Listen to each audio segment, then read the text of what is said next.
Ever scroll through like a million dating profiles, after a day that just makes you want to give up on humanity? Uh-huh. Yeah, I've been there. Or caved and ordered takeout?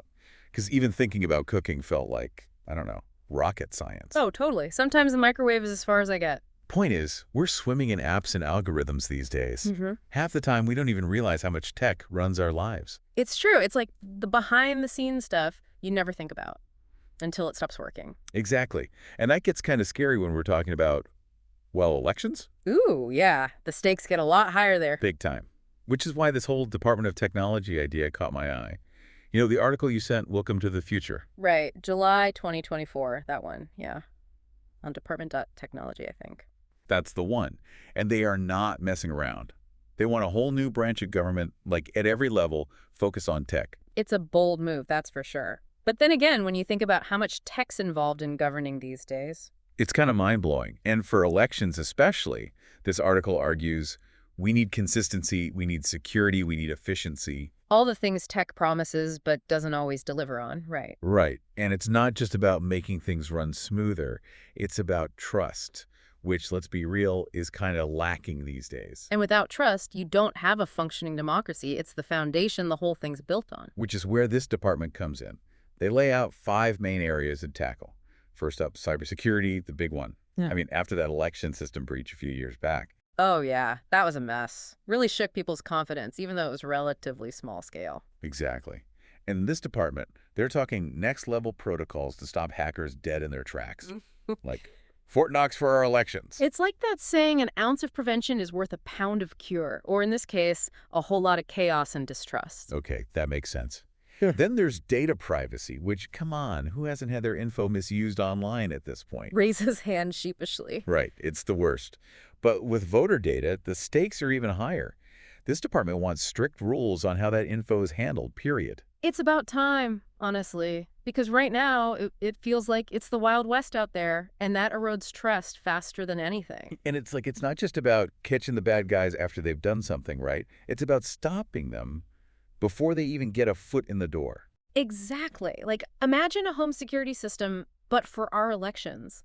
It's constantly monitoring, learning, adapting. Ooh, okay, now that's a tech upgrade I can get behind. Right. It's not just reacting to threats, it's anticipating them. And that's a game changer when it comes to something as important as our elections. They're sure. And it's not all just happening behind closed doors either. Hmm. This article talks about public forums where anyone can come and grill these tech experts on election security. Which is awesome because it brings everything out into the open. Instead of just saying, trust us, they're saying, here's how it works, come ask us anything. Yeah, don't just tell me, show me. I like that. And it gives people a chance to actually understand the systems that are, kind of running their democracy. Right.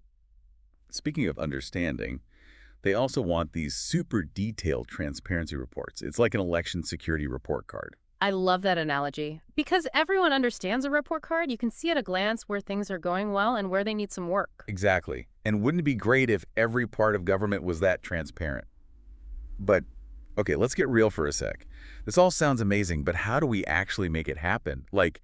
Creating a whole new department sounds, well, complicated. It's a massive undertaking, no doubt. And to be honest, the article kind of glosses over that part. It's great at painting the big picture, but a little fuzzy on the details. It's like having this awesome futuristic blueprint, but no instruction manual for how to actually build it. Exactly. You've got to think about funding, logistics, political roadblocks. It's not going to be easy. Because, let's be real, people resist change, especially when it comes to something as fundamental as, how our government works. Oh, absolutely. There are always going to be folks who benefit from the status quo, even if it's not working that well for everyone else. So it's not just about having a good idea.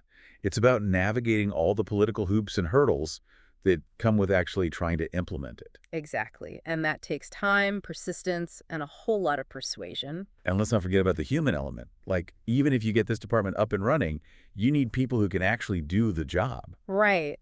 And not just any people. You need folks who are fluent in both tech and government, which are two very different worlds. It's imagine trying to explain, blockchain technology to someone who still uses a flip phone.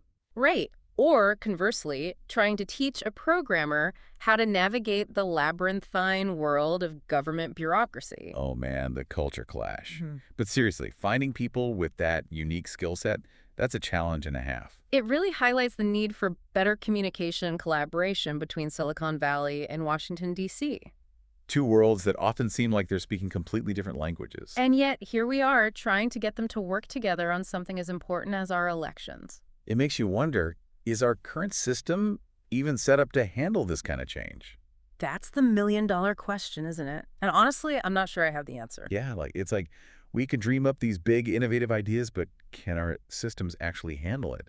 It's the kind of the question at the heart of all this, isn't it? It really is, and it's bigger than just this one department, right? Right. It's about how we approach technology in all aspects of governing. Which is honestly a conversation we should start having like yesterday. Totally agree. Yeah. Because the longer we wait, the further behind we fall. And the stakes are only getting higher, right? No kidding. So where do we even begin? If we take this article seriously, if we really want to make this Department of Technology a reality, where do we start? Well, I think step one is acknowledging that this isn't just a tech issue, it's a societal one.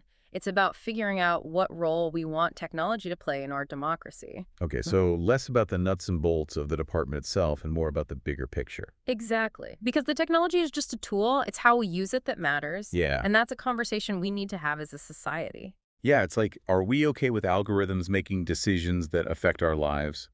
How do we ensure those algorithms are fair and unbiased?